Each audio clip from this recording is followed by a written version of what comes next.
Un plastique accroché dans le plafond pour faire face à un toit qui coule, des dortoirs en piteux état, des salles de classe complètement vétustes.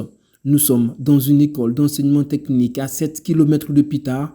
Assurément, le centre d'éducation à l'environnement et au développement détient la palme des écoles délabrées dans le système d'enseignement technique avec sa cuisine qui nous replonge dans le Moyen-Âge. Il y a un an, les autorités de la transition, sous le leadership du colonel Mamadi Doumbouya, promettaient un changement de décor à l'issue d'une visite du ministre en charge de l'enseignement technique. Ce 14 avril, sous les ovations des riverains et des apprenants, 26 ans après la création de cette école d'enseignement technique, les travaux de rénovation et d'extension sont lancés. La Guinée est un scandale surtout environnemental.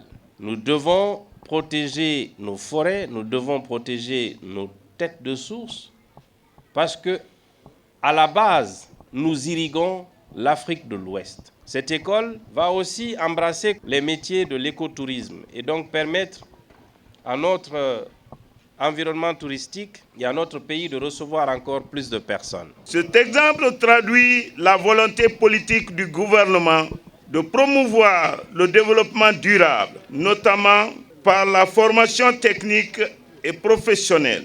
Les travaux vont durer 7 mois et devraient permettre de changer complètement l'image de cette école d'enseignement technique située non loin de notre patrimoine national.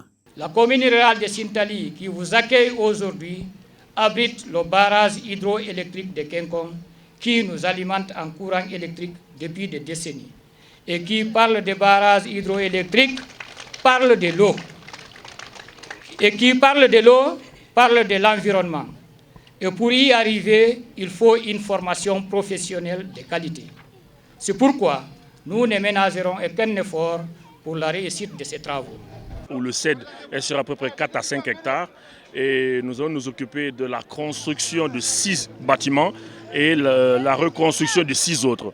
À part cela, il y a aussi l'aménagement qu'on doit faire pour que le CED soit dans une structure beaucoup plus sécurisée et attrayante pour les élèves qui sont là.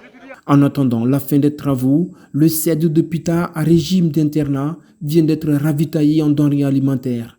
Autre motif de soulagement pour les 35 apprenants qui viennent aussi de recevoir leur bourse d'entretien.